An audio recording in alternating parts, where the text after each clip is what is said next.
Niemand was noch nie so bei dir. Der Leute, das ist Junge Thomas. Police কেন পারতেছে না? পুলিশই দুর্বল, আইন তো পুলিশ দুর্বল, এটা তো কেউ লেখে না। তারেক রহমানের অত্যন্ত ঘনিষ্ঠ এমন বেশ কয়েকজন বিএনপি নেতাকে হত্যার পরিকল্পনা সহ তালিকা করা হয়েছে এনসিপি ও অন্যান্য রাজনৈতিক দলের নেতাদেরও। আওয়ামী লীগের যে লুটেরা সিঙ্গাপুরে, মালয়েশিয়া, থাইল্যান্ড এবং ইউএইতে যারা আশ্রয় নিয়েছে, তারা প্রতিনিয়ত টাকা পাঠাচ্ছে বাংলাদেশকে অস্থিতিশীল করার জন্য। দরজা যখন জাতীয় সংসদ নির্বাচন করা নাড়ছে, ঠিক তখনই একের পর এক হত্যাকাণ্ড ও সহিংসতার ঘটনায় টালমাটাল অবস্থা আইন শৃঙ্খলা বাহিনীর। এসব ঘটনায় পার্শ্ববর্তী দেশ কিংবা আন্তর্জাতিক কোনো ষড়যন্ত্র আছে কিনা সেই প্রশ্নের উত্তর জানতে চায় পুরো দেশ। অন্যদিকে ব্যাপক সাহস ও পূর্ণ দক্ষতা থাকা সত্ত্বেও এসব শীর্ষ সন্ত্রাসীদের দমাতে বারবার কিসে আটকাচ্ছে পুলিশ প্রশাসন? এসব নানা প্রশ্নের উত্তর খুঁজতে শুরু হয় দ্য ইনভেস্টিগেশনের অনুসন্ধান। দ্য ইনভেস্টিগেশনের দীর্ঘ অনুসন্ধান বলছে, ঘটনাগুলো এখন ঘটলেও এর ব্লুপ্রিন্ট তৈরি হয় 24-এর আন্দোলনে শেখ হাসিনা পতনের পরপরই। হাসিনা দেশ ছেড়ে পালিয়ে যাওয়ার মাত্র 8 দিন যেতে না যেতেই কিলার আব্বাসের মুক্তির মাধ্যমে ঢাকার কারাগার থেকে শুরু হয় শীর্ষ সন্ত্রাসীদের মুক্তির মিছিল। এই স্রোতে একে একে আন্ডারওয়ার্ল্ড মাফিয়া ডন, সুইডেন আসলাম, পিচ্চি হেলাল সহ কারামুক্ত হন 54 জন শীর্ষ সন্ত্রাসী। গেল বছর ঢাকার কারাগারে টানা 53 দিন চলা এই মুক্তির মিছিলেই দেশের আজকের এই অন্ধকার ভবিষ্যৎ নির্ধারণ করেছিল ভারতীয় গোয়েন্দা সংস্থা র। হাদির উপর হামলাকারীরা রয়ের এজেন্ট কিনা তা এখনো জানা যায়নি। তবে এক সময় ঢাকার আন্ডারওয়ার্ল্ড মাফিয়ায় কাজ করতেন, বিভিন্ন মামলায় সাজা ভোগের পর বর্তমানে স্বাভাবিক জীবনযাপন করছেন এমন একজনের সঙ্গে দ্য ইনভেস্টিগেশনের আলাপচারিতায় উঠে আসে ভয়ঙ্কর তথ্য। নির্বাচনের আগ মুহূর্তে এমন ঘটনাগুলো কেন ঘটছে? Niemand was noch nie so bei dir. Der Leute, das ist Junge Thomas. Ara চাই বামসে সুস্থ নির্বাচন করে না হয় এই কার্যক্রম প্রস্তাবনা এই টার্গেটটা। নির্বাচনের ঠিক আগ মুহূর্তে দেশের আইন শৃঙ্খলা অবস্থা পুরোপুরি ভেঙে দেওয়ার পরিকল্পনা রয়েছে ভারতীয় এই গোয়েন্দা সংস্থার। কিছু কিছু ঘটনায় আইন শৃঙ্খলা বাহিনী যেন নীরব ভূমিকা পালন করে, সেই পরিকল্পনাও রয়েছে তাদের। এছাড়া তারেক রহমানের অত্যন্ত ঘনিষ্ঠ এমন বেশ কয়েকজন বিএনপি নেতাকে হত্যার পরিকল্পনা সহ তালিকা করা হয়েছে এনসিপি ও অন্যান্য রাজনৈতিক দলের নেতাদেরও। এসব ঘটনায় বিদেশি রাষ্ট্র বা গোয়েন্দা সংস্থার সরাসরি সম্পৃক্ততা আছে কিনা এখনো পর্যন্ত তা পরিষ্কার করা হয়নি। তবে দ্য ইনভেস্টিগেশনের অনুসন্ধানে নির্বাচন ঘিরে আন্তর্জাতিক ষড়যন্ত্র ও বিশেষ করে পার্শ্ববর্তী দেশ ভারতের ষড়যন্ত্রকে গুরুত্ব দিয়ে দেখার দাবি রাখে। নাম পরিচয় গোপন রাখার শর্তে আইন শৃঙ্খলা বাহিনীর এক অফিসারের সঙ্গে কথা হয় দ্য ইনভেস্টিগেশনের। এক নতুন মালিকা আল্লাহ বুঝছে, দেশের আইন তো পুলিশকে শক্তিশালী করতে দেয় না, আইন তো পুলিশকে দুর্বল করে দিচ্ছে ভাই। আমরা সবাই বলি পুলিশ কেন পারতেছে না? পুলিশই দুর্বল, আইন তো পুলিশ দুর্বল, এটা তো কেউ লেখে না। নাই ভাই, আমাদের কোনো সেক্রেট আছে, আমাদের সেক্রেট নাই। না, এরা যদি কোনোভাবে ছাড় পেয়ে যায়, কারণ মানুষ বেশ শান্তিতে থাকবে না। হ্যাঁ ভাই, ইনশাল্লাহ দেখা যায় দেশের গভর্নমেন্ট কি চায়। আইন শৃঙ্খলা বাহিনীর এই অফিসারের শেষ বাক্যে উঠে আসে একটি প্রশ্ন, দেখা যাক সরকার কি চায়। এখন ঠিক একই প্রশ্নের উত্তর বিভিন্ন রাজনৈতিক দলের নেতা, জুলাই যোদ্ধা ও সাধারণ মানুষও জানতে চায়। সম্প্রতি নির্বাচনের আগ মুহূর্তে কয়েকটি লাশ পড়তেই পারে সিসির এমন বক্তব্যে ফুঁসে ওঠেন 24-এর ছাত্র বিপ্লবের সম্মুখ সারির যোদ্ধা। এই যে হাদির একটা ঘটনা হয়েছে, আমরা এগুলো বিচ্ছিন্ন ঘটনা বলে মনে করি। আমরা দেখেছি যে প্রধান নির্বাচন কমিশন তিনি তার এক বক্তব্যে বলেছেন নির্বাচনের আগে দু একটা খুন খারাপি হবেই। তিনি কি জানেন না যে কেন তাকে ওই গদিতে বসানো হয়েছে? তিনি কি এখনো চান পুরাতন বন্দোবস্ত এদেশে চলবে? আবারও ফিরে আসতে চাই 2024 সালে কারাগার থেকে শুরু হওয়া সেই শীর্ষ সন্ত্রাসীদের মুক্তির মিছিলে। পরিকল্পনা সফল করতে 5 আগস্টের পর যখন দেশের আইন শৃঙ্খলা অবস্থা ও বিচার বিভাগের চরম অবনতি, ঠিক তখনই এইসব শীর্ষ সন্ত্রাসীদের কারাগার থেকে বাইরে আনার পরিকল্পনা করেছিল র। দেশ তখন ডক্টর মোহাম্মদ ইউনূস চালালেও শীর্ষ সন্ত্রাসীদের মুক্তির নির্দেশ এসেছিল পলাতক শেখ হাসিনার পক্ষ থেকে, যা বাস্তবায়ন করেন ফ্যাসিস্ট সরকারের আমলে নিয়োগপ্রাপ্ত আমলারা। এরপর থেকেই ঘটতে থাকে একের পর এক হত্যাকাণ্ড ও সহিংসতার ঘটনা। অস্থিতিশীল হয়ে পড়ে পুরো দেশ।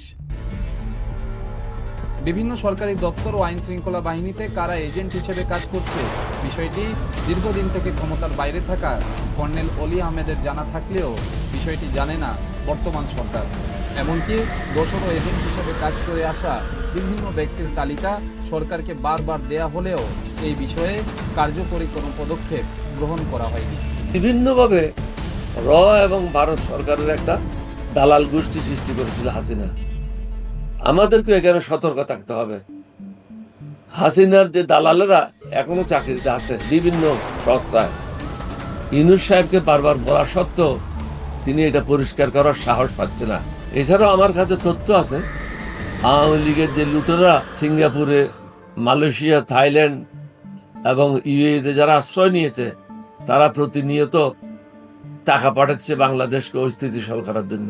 এসালম নাকি ২৫০০ কোটি টাকা এটার জন্য দিয়েছে দিল্লিতে গিয়ে। সুতরাং এই টাকাগুলি তো এখানে খরচ করছে। ঘটনাগুলো আরো ভালোভাবে বুঝতে হলে নজর দিতে হয় কয়েকদিন আগে রাজধানীতে সংঘটিত দুটি চাঞ্চল্যকর হত্যাকাণ্ডের উপর। গেল ১২ নভেম্বর দুপুরে রাজধানীর আদালত পাড়ায় ঘটে যাওয়া এই হত্যাকাণ্ডকে বলা হচ্ছে ঢাকার সবচেয়ে সাহসী কিলিং মিশন, যার টার্গেট ছিল এক সময়ের শীর্ষ সন্ত্রাসী তারিক সাইফ মামুন।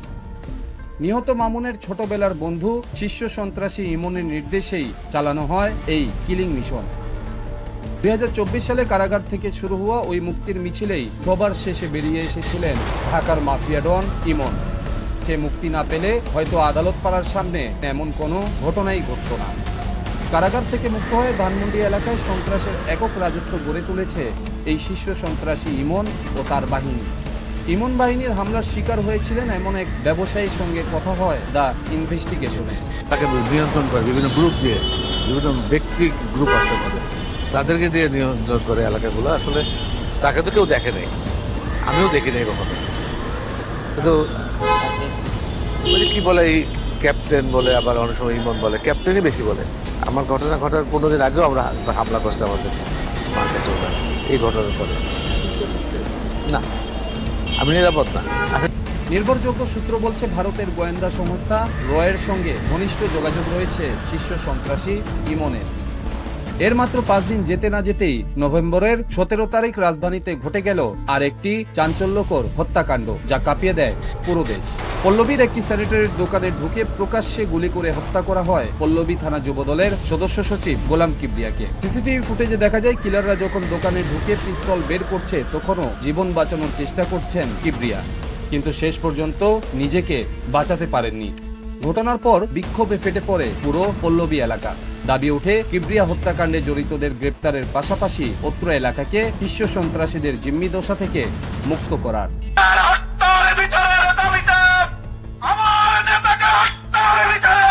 এই নির্মম হত্যাকাণ্ডের বিচার আমরা সবাই চাই।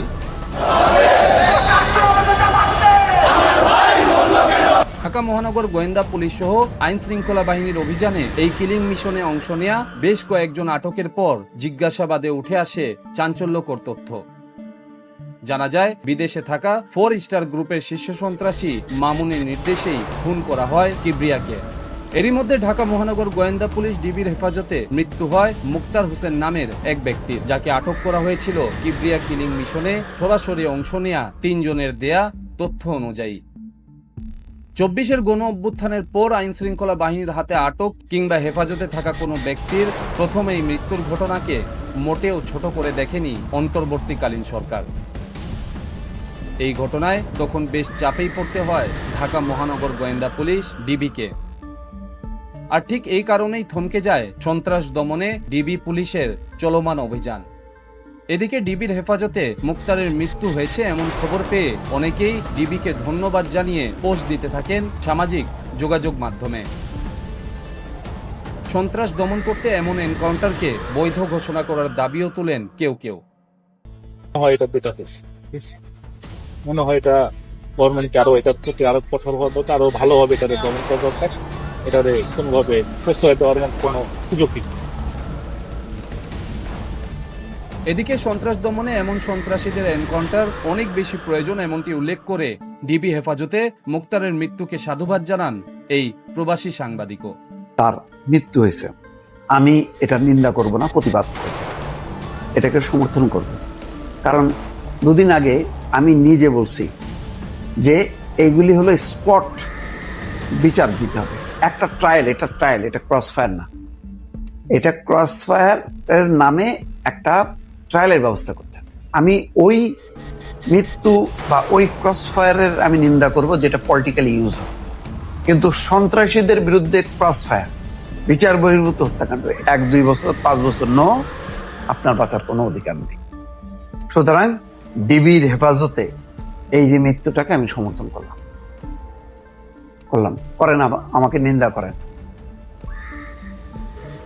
সূত্রে দেওয়া তথ্য অনুযায়ী ঢাকার মাফিয়া ডনদের মধ্যে ভারতীয় গোয়েন্দা সংস্থা রয়ের সবচেয়ে ঘনিষ্ঠজন হিসেবে পরিচিত বিদেশে বসে থাকা এই শীর্ষ সন্ত্রাসী মামুন। এজন্য ডিবি হেফাজতে মুক্তারের মৃত্যু স্বাভাবিক ঘটনা নাকি সন্ত্রাস বিরোধী অভিযান থামাতে রয়ের কোনো ষড়যন্ত্র, সেই বিষয়টি খতিয়ে দেখার দাবিও উড়িয়ে দেওয়ার মতো নয়। কারণ মুক্তারের মৃত্যুতে সবচেয়ে বেশি লাভ হয়েছে আন্ডারওয়ার্ল্ডের। আমাদের এই সন্দেহ তখন আরও বেশি গভীর হয় যখন শীর্ষ সন্ত্রাসী মামুনের আমলনামা আসতে শুরু করে দ্য ইনভেস্টিগেশনের হাতে। একসময় ঢাকার আন্ডারওয়ার্ল্ড কাঁপিয়েছেন, বর্তমানে রাজমিস্ত্রির কাজ করে সংসার চালাচ্ছেন এমন একজনের সঙ্গে কথা হয় দ্য ইনভেস্টিগেশনের। তার মতে শেখ হাসিনার শাসন আমলে ভারতের এক প্রভাবশালী মন্ত্রী ও রয়ের উচ্চপদস্থ কর্মকর্তার ফোনে ভুয়া জামিনের কাগজ দেখিয়ে কারাগার থেকে বের করে তাকে ভারত পাঠাতে বাধ্য হয়েছিল শেখ হাসিনা সরকার। এইসব শীর্ষ সন্ত্রাসীরা সিঙ্গাপুর, মালয়েশিয়া, নেপাল সহ বিভিন্ন রাষ্ট্র ঘুরে বেড়ালেও প্রত্যেকেই আশ্রয় পেয়েছেন পার্শ্ববর্তী রাষ্ট্র ভারতে।